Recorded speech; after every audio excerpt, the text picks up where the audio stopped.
各位觀眾，我今日想問下大家啲問題。唔知大家揸車嗰陣時咧，有冇遇過以下呢啲咁嘅情況啦？例如喺啲昏暗嘅環境啊、夜晚啊，甚至落雨咧，會發現咧好難判斷到周圍嘅空間同埋距離，同埋咧對眼咧越揸越攰。你有冇咧？觀眾有冇又唔知，我就冇啦。不過呢個情況都唔算辛苦，最辛苦係你話落雨啊、昏暗嘅環境咧，如果對面線有對頭車，哇嗰盞大燈射住你，你睇唔清楚迎面嘅情況之餘咧，對眼仲鬼咁唔舒服。同埋咧，你有冇發覺咧，當你揸車望住個大銀幕，突然間又要望個標板嗰時咧，你會發覺咧，咦，好似對唔切焦，標板又蒙查查，跟住去翻前邊又蒙查查，睇嘢又唔係好清楚。你有冇咁嘅情況咧？我年紀尚輕，我未有老花，冇咁嘅情況。可能你又有，係咪你有啊？嗱，我以前係有嘅，而家就冇啦。大家有冇留意我哋今日兩個都戴晒眼鏡咧？因為我哋戴緊呢副眼鏡嘅鏡片咧，其實係由蔡司研發嘅 Drive Safe 嘅眼鏡嚟嘅。咁今日咧，我同阿煎咧就戴上咗呢副鏡片，咁測試下呢副鏡片咧對揸車咧究竟有冇功效。提到蔡司啦，相信好多大男孩好似我一樣咧，都非常熟悉呢個嚟自德國嘅牌子啦。因為佢早喺呢個相機界、鏡頭界咧，已經係高質素嘅代名詞啦。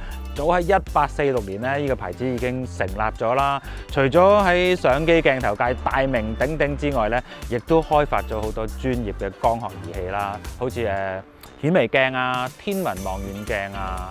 醫學上啦、工業上啦、科研上咧，亦都會見到蔡司嘅足跡嘅。咁原因好簡單嘅啫，因為蔡司咧就喺呢個光學鏡片上邊咧係舉足輕重嘅地位。試問呢個牌子敢認第二，有冇另一個牌子敢認第一咧？有冇人反對？嘿，你反對？唔係，蔡司勁唔勁啊？夠晒勁，連我啲女人仔都識，你知道幾出名啦。不如講翻正題先啦，講翻呢個 Drive Safe 嘅鏡片先啦。呢副鏡片咧，其實係由蔡司為咗針對提升駕駛者安全而設計嘅鏡片嚟嘅。當中包含嘅專利技術咧，亦都係專門針對我哋剛才提到嘅情況嘅。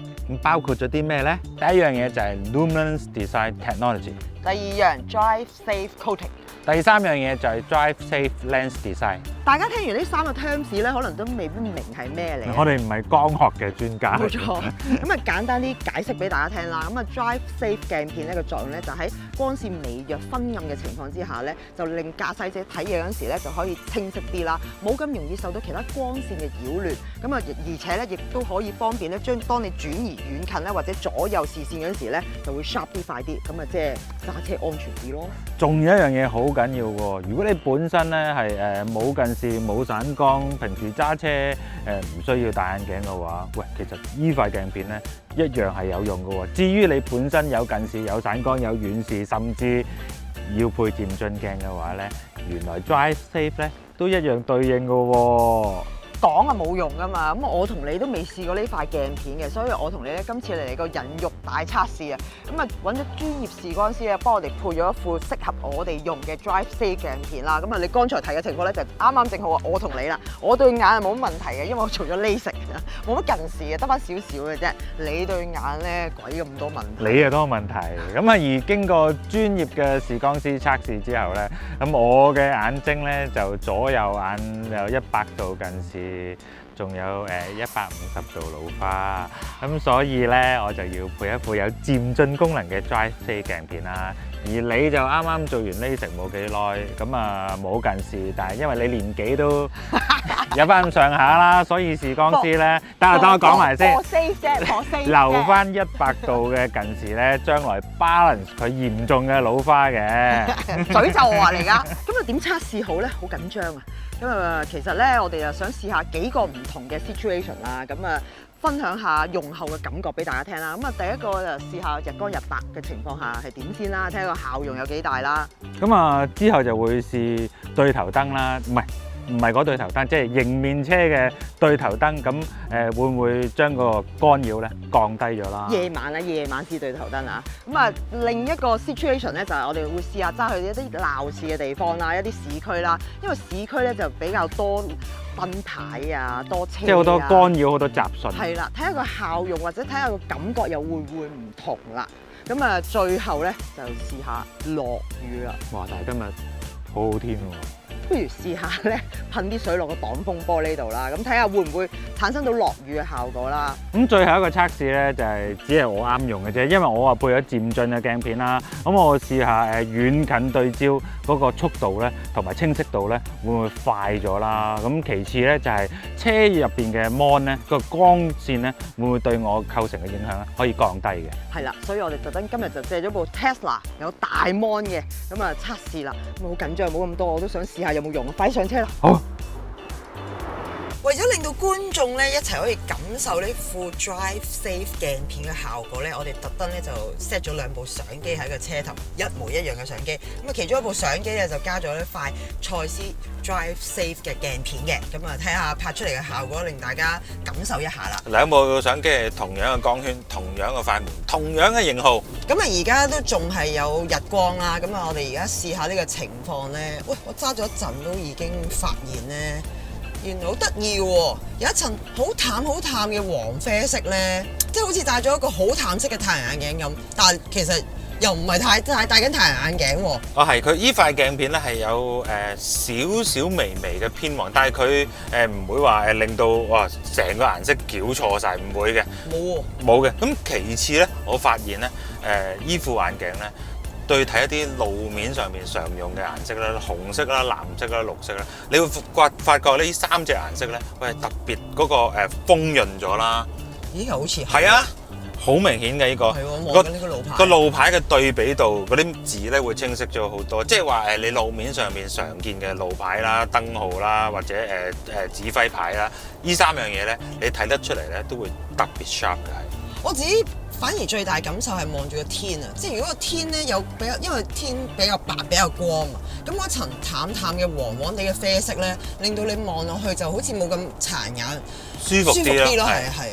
我哋下一 round 係等天黑嘅喎，試下夜晚嘅情況之下對頭燈，睇下對頭燈咧個效果又點樣，再分享下啲感覺俾大家聽下。係迎頭車嘅對頭燈啊！得啦，唔使成日強調嘅，知你中意對頭燈啊！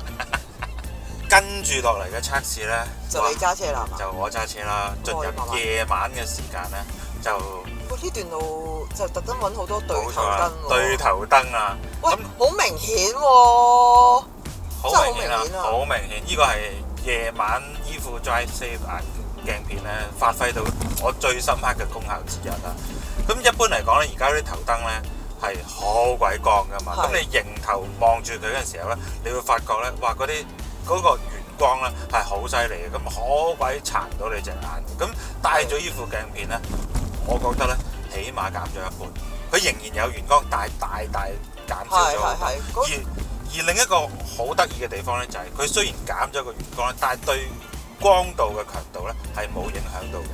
係，即係盞燈冇暗到，但係你會見到嗰個光個邊咧就實咗啲咯，即係好清楚見到盞燈咯。即係尤其是尾燈同埋頭燈都係，我而家見緊前面架車嘅尾燈啦，同埋頭燈咧，你都會覺得好似清晰咗 ，even 睇車牌都好似清晰啲。第二樣嘢咧，你會發覺咧，你留意到咧嗰啲對頭車嘅頭燈嘅形狀咧，以前咧你會受光源嘅影響咧冇咁 sharp 嘅，你而家咧，咦你好容易辨認到嚟緊依架係咩車，嚟緊依架係咩車，因為嗰啲頭燈嘅形狀咧變得好結實，即係整體嚟講咧，就係你眼球喺夜間接收到嗰個影像嘅豐富性咧，比以前提升咗嘅。因為根據視光師嘅解釋啦，因為我哋夜晚嘅時候咧個瞳孔咧就會放大啊，個景深就會係啦。咁瞳孔放大嘅時候咧，你對光嘅雜訊咧嗰個 sensitive 咧就會更加強啊。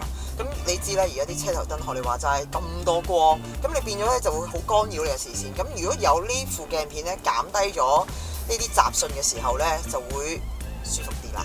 冇錯，試咗呢個對頭燈啦，咁試埋另一樣嘢咧就係嗰個遠近對焦嘅問題啦。咁我而家望遠嘢咧係冇問題嘅。由於我係漸進鏡啦，咁你要適應到嘅，你要適應佢個佩戴習慣啦。因為嗰個可對焦範圍咧就相比傳統嘅鏡片咧窄咗嘅，你要揾一揾嘅。但係我諗你戴一兩日之後，你會完全適應嘅啦。我係叻仔啲啦，一日就搞掂啦。咁啊望前面冇問題，再望近嘢咧，咁通常望近嘢即係儀表板嗰啲咧，就係要微微耷低個頭啦。咁漸進鏡嘅好處就係近視啦、老花啦、對應啦，下半截就係防老花啦。咁咦遠全冇問題喎，對焦嘅速度咧快好多，好似咧換咗支新鏡頭你嘅實早要換啦，成日睇嘢唔清楚㗎佢。我哋去揾一個鬧市少少嘅地方。哇！去邊度啊？新城市啊，新城市兩個大摩多燈牌嘅地方，睇下會唔會個感覺又唔同啊？哇！好鬼黃喎嗰度。係。喂，咁我哋終於咧就嚟到沙田市中心新城市廣場一帶啦。係。哇！依度咧就真係撈教光源嘅集中地。集中地。出到嚟市區咧，你就會見到即係好多車啦，好多大廈啦。咁你會見到好多唔同嘅光源啊，啲紅綠燈又好多啦，係咁影響緊你嘅駕駛視線嘅，一定會係最撈教嘅環境嚟㗎啦，呢個都冇錯。咁啊，帶咗啲副鏡咧，即係所有嘢咧都好似真係又清楚咗30-40%。尤其是紅綠燈，你睇下前面啲紅綠燈，我覺得啲紅綠燈嘅感覺係最明顯啊！望住啲紅綠燈舒服好多，因為啲紅綠燈好光，又係冇晒嗰啲圓光，集中翻嗰個光源啦。咁令到即係喺一個咁複雜嘅環境下咧，你睇嘅嘢會清楚咗啦，同埋將一個好撈教嘅環境嘅光源咧，重新規劃過一次，咁你會好清楚知道哦，街燈係街燈，交通燈係交通燈，車燈係車燈，樓宇燈、商場燈、招牌燈，樣嘢都係變咗有條理一啲啊！咁加埋而家啲車咧有咁多燈啊，啲氣氛燈啊變到五顏六色啦，大 mon 嘅光咧又好似我哋而家頭先咧測試咗 Tesla 嘅，咁如果你開着日間 mode 咧就大件事啦，因為個 mon 好光嘅，咁你望個 mon 咧就會發現咧就會咧日間 mode 啦，就會發現咧個 mon 咧100% 光源。好得意啊！就好明顯睇到我講嗰層啡啡地，係啊，偏黃嗰個效果。係啦，嗰個顏色啦，咁就會舒服啲。咁當然你又唔會夜晚開着個日間 mode嘅。咁但係你話係咪好大分別？好大改善咧？喺依個環節上邊咧，又唔係話好明顯嘅。因為佢冇氣氛燈啊嘛。可能如果譬如好多氣氛燈嘅車咧，你唔會識噶嘛氣氛燈。即係好似 Mini 啊嗰啲咧，而家新嗰啲電動車啲氣氛燈都好犀利噶嘛，咁就會有幫助啦，我覺得。EQS 係啊，會唔會更加氣氛？係減低咗個氣氛。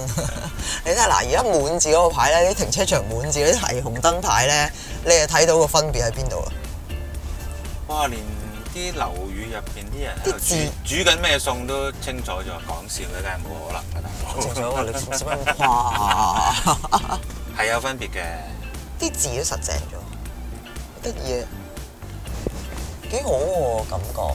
對於我咧成日都要揸長途車嘅人咧，跟住又要即係夜晚揸車翻屋企，又要經過好多隧道啦，又光又暗，有時真係揸車好攰。我想補充多樣嘢。我首先認同佢第一樣講法就係令到你隻眼冇咁攰，呢個係鐵一般嘅事實。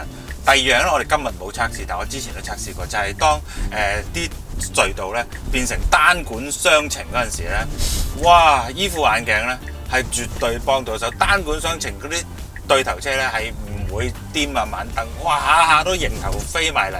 咁隧道嘅環境咧，嗰啲光線咧又弱喎。喺呢個時候咧，哇！依副眼鏡咧係發揮到功效。係，因為我成日都話我成日要揸長途車，我要經過好多隧道，因為又光又暗嘅時候咧，你個瞳孔咧又即係又收窄又放大，又收窄又放大咧。再加上我哋都一把啦，即係冇咁變換得真係會冇後生仔咁快嘅。你2把係咪啊？我幾把啫嘛真係。咁呢個時候咧，我相信呢副眼鏡咧，真係會令到你揸車冇咁攰咯。即係對於長途，即係你經常揸長途車嘅朋友咧，絕對係需要，我覺得。真係好多車主都試過咧，落雨揸車咧仲痛苦啊，因為咧落雨啦、啲雨水啦，加埋啲燈啦，哇！其實真係好難睇啊！比起剛才我哋測試嘅黑暗環境咧，係更差嘅視野啦。因為除咗你個瞳孔會擴大、景深會淺咗之外啦，啲雨水加埋啲光線會產生好多藍光去擾亂你嘅視野嘅。加埋啲水珠喺嗰啲擋風玻璃度咧，啲折射更加犀利啦，令到光線嘅雜訊係更加多嘅。即係縱使係有水撥咧，都係未必可以睇得清楚。所以我哋而家再實測埋落雨嘅情況啦。咁啊，鑑於今日冇落雨咧，我哋咧準備咗人造雨啊！唔該噴水啊！噴水！睇下先。前面着玻璃燈，唔該。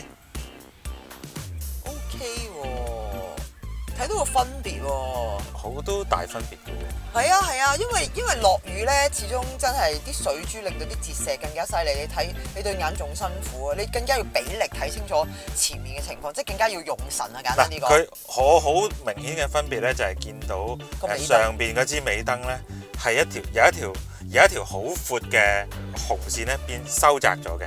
係啊，同埋係結實咗好多嘅，睇到啲燈膽添。個車牌都清楚咗，舒服好多。咁我相信真係落更大雨嘅時候咧，你對住更多迎頭車咧，嗰個效果會更大分別添。哇！落雨真係一定要帶，爭好遠，尤其是大雨。係啊，好怕大雨揸車嘅。我都係，有時撥到個水撥咧，大家有冇試過撥到個水撥最快咧，都好似撥唔切啲雨咁。直升機一樣。係啊。